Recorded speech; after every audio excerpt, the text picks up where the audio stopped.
outside. Hopefully I got it cold enough. Kind of limited on time. Otherwise I'd let it sit in the freezer overnight or something. But I'm just focusing on just the bearing. These are steel cage bearings, so I can get them pretty hot. And this is PTO side. So, let's see, just like that. So that side went in. I've got this side lubed up. And I want something to hold this up. Let me pause you. I gotta find a socket. Alrighty, found a socket. Got Allen bolts ready. The Allen bolts out there. I think I'm gonna go ahead and hold this. Oh, just so I don't have to worry about that falling in the way of my gasket. I've got the shaft lubed up. I'm going to hit the bearing hot and hard. Hopefully this won't put up much of a fight. If not, I guess you guys will see me struggle getting it together. It's not the end of the world if it seizes up on you halfway down.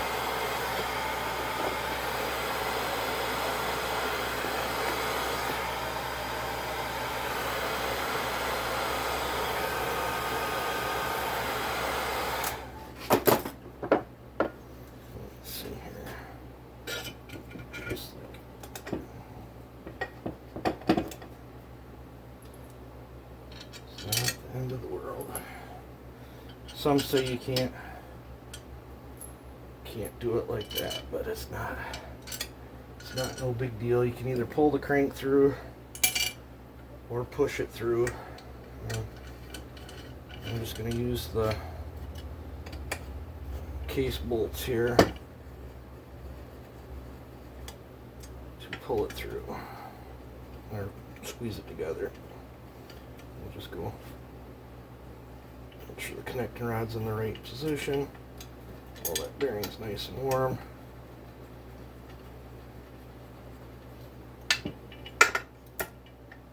You'll hear it make all kinds of sounds, but it's just two little fingers. Hardly putting any pressure on it at all. Especially while that bearing is still warm. The crank is cold.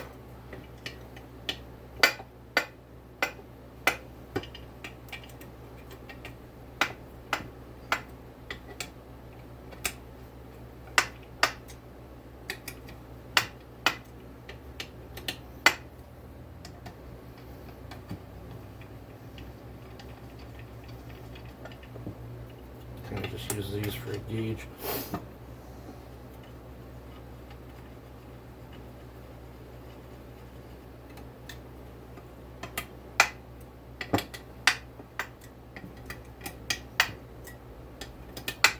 You just work them back and forth.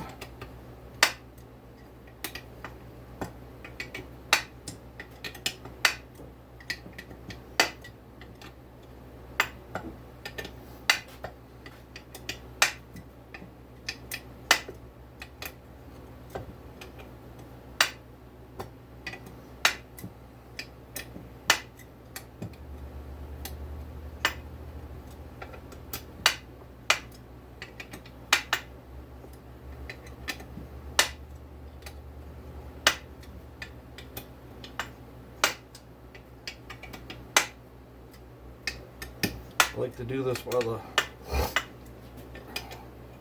crank is still cold and the case is still warm.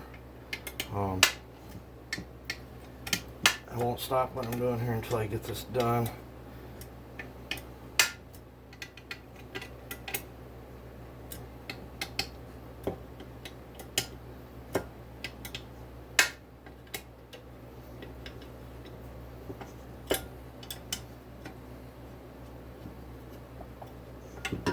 Okay, now that we're down flush, we'll start torquing them.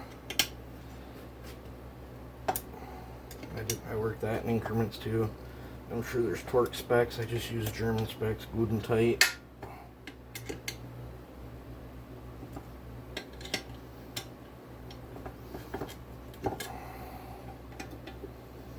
if you're worried about flexing the crank, don't be. When that thing's flipping and flopping every which direction, the crank is flexing like crazy to begin with. You obviously wouldn't want to, like, if it's not going, you wouldn't want to gorilla it, but I have a feeling you would push the bearing out the case and break the case before you damage the crankshaft.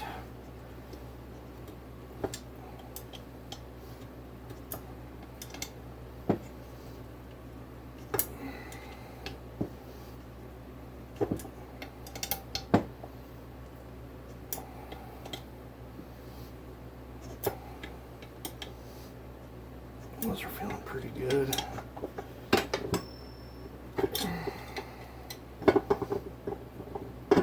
Alright. Now, this doesn't want to turn. So I'll take a rubber mallet and I'll just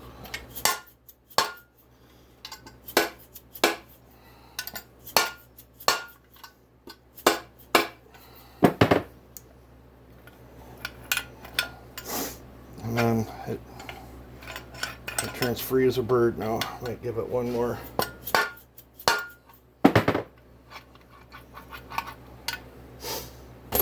So put this in before I lose it.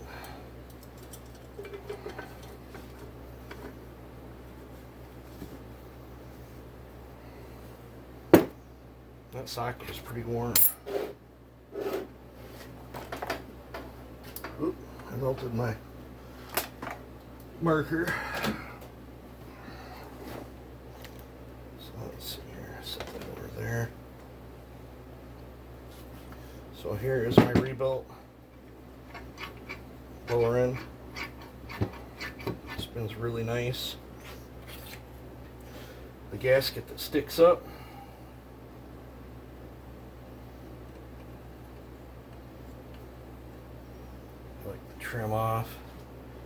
Trim off some. It sticks on the inside as well. It's a cylinder that was flush. So that cylinder sleeve on the bottom of the cylinder goes down through there.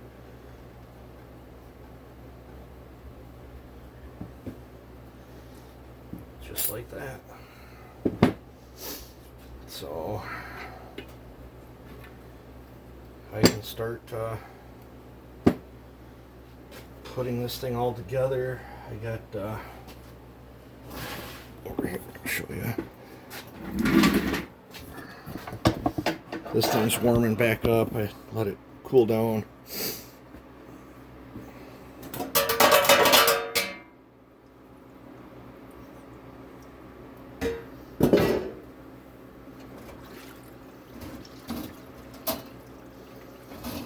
Well, this is the muffler I'm going to use. It's looking pretty good. I'm going to bake. This is my 371 cylinder, and this is the 372 cylinder that I'm going to clean up and use. I don't have this cycling or whatever because it picks up in the camera horrendously. But I'm going to merge this video and the bearing video together. But yeah, I think this guy's gonna have a nice 372. So you guys take it easy and have a good one.